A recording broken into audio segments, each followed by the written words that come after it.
Hello, judges. I'm Ava Dean from Lafayette High School. Today, I'm going to take a cast of a transtibial limb. First, I'm going to select my casting material. I'm going to use a fiberglass casting tape. Next, I will select my gel liner. This is a locking liner made out of thermoplastic elastomer. Next, I will get a 3x24 casting sock.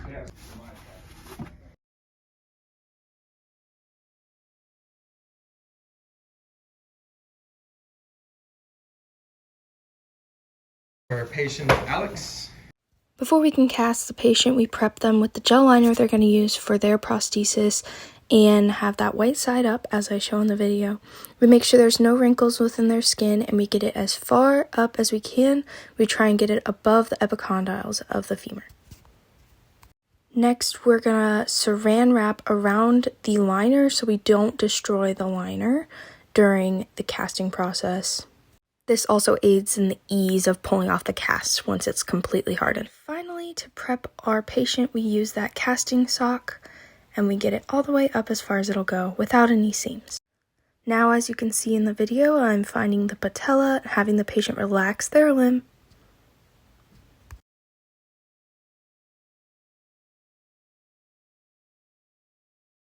Following the patella, the prosthetist will look for the mid-patellar tendon, as that area of the knee can withstand more pressure.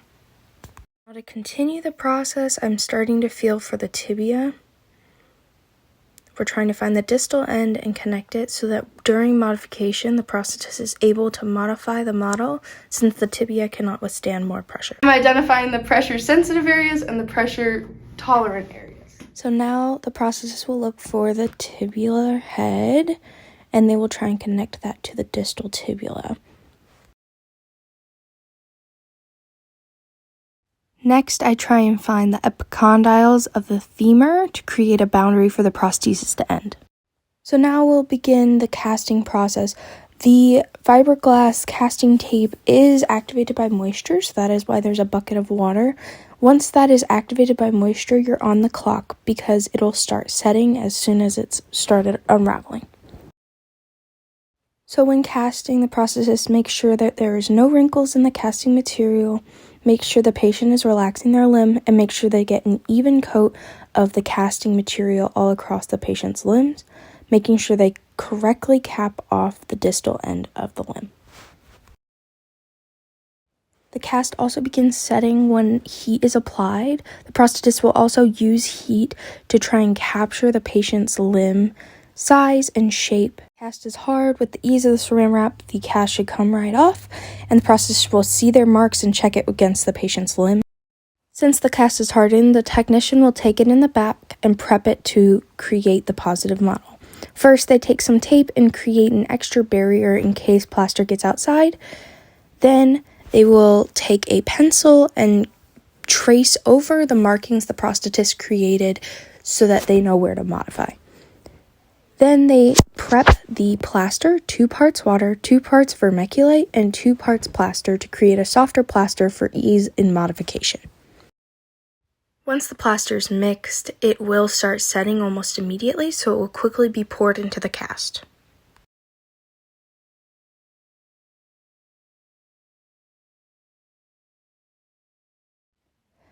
Once the plaster is made, it'll be taken over to the cast, poured in. The cast should be propped straight up and down as if the patient was standing on the limb.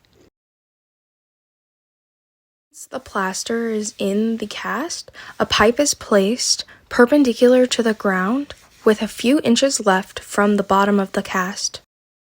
The pipe is placed so the prosthetic technician is able to move the model around the workshop easily.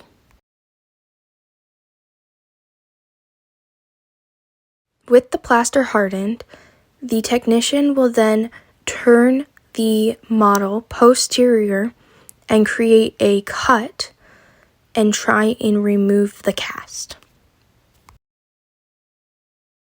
Using various tools, the technician will try and separate the cast from the model, all originating at the seam created.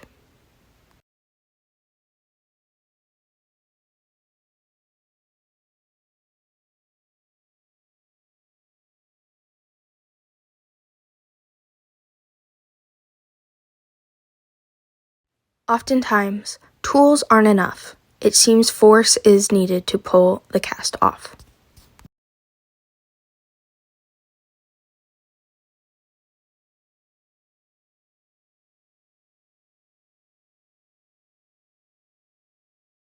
Then the cast has been released. So is the casting sock.